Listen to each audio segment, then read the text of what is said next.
Well, Easter has passed, the country remains in lockdown, and social distancing still in effect. I have settled into a routine that lacks the rituals of BC, that is, before COVID-19. So getting up at a certain time, preparing for taking a journey to work, having appointments, lunch, more appointments, and closing the office before the return journey home, being greeted by a loved one, and sharing something about our day. Sharing food, relaxing, watching TV, preparing for bed and so on. The rituals of Ostara and other festivals. Friday night release in the pubs and clubs, sports events. The ebb and flow of the commuter world, airplanes passing overhead. Holidays, day trips to the hills or beaches. Meals out, shopping, family friend gatherings are all suspended. The removal of such rituals leaves us with time on our hands, literally. Watches of all sorts now indicate and monitor our movements, steps, heart rate, sleep, as if we need someone or something to keep an eye on us whilst we go about our busy time-defined lives. I wonder how our stress levels will have changed, AC, after COVID. I personally gave mine away. I have conversations with people who are telling me how relaxed they feel, not having to get up and go every day, beginning to be in time well spent, rather than placing material considerations over self-empowerment. It feels as if the world has entered a long mindfulness practice, where we are able to stop, take a breath or two and look around, be present in the moment, and it seems there is a different quality of experience to being in time and being in the moment, where the moment is not time-bound. In a way, time requires movement, doing, action, pace, outcome, places to be, people to see, children to drop and collect, affairs to be had, births, marriages, funerals to attend. Moments require nothing more than presence. I wonder with hope that we may continue having these moments, AC. I find the fluidity of these days somewhat calming at times, and then somewhat disturbing. So for instance today I found it hard to remember what I did yesterday, then eventually remembered. I had risen at 6:45 in the morning to run at 7 for 45 minutes, then had a 2-hour WhatsApp painting session with a friend that I met at an art class. We meet for a catch-up at 10, and we paint. We check in at 11, have a chat, then we paint and check out at noon.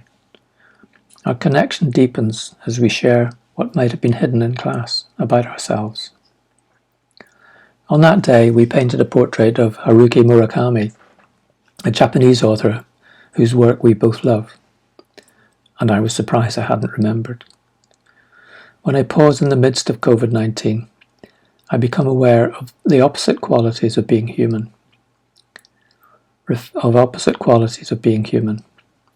Reflecting the light and dark moments in our daily lives. I acknowledge those who show extraordinary compassion, benevolence, and thought for others, open hearts radiating love and healing, and people who refuse to sell themselves for financial gain. I am not for sale. They are in contrast to those who are despotic and cruel, prepared to exploit the crisis for personal and financial gain, protecting their vulnerability by gaining power over others. During this crisis, take time for yourself to be with yourself, to acknowledge any grief, any loneliness, any betrayal. Be patient with yourself as you would another.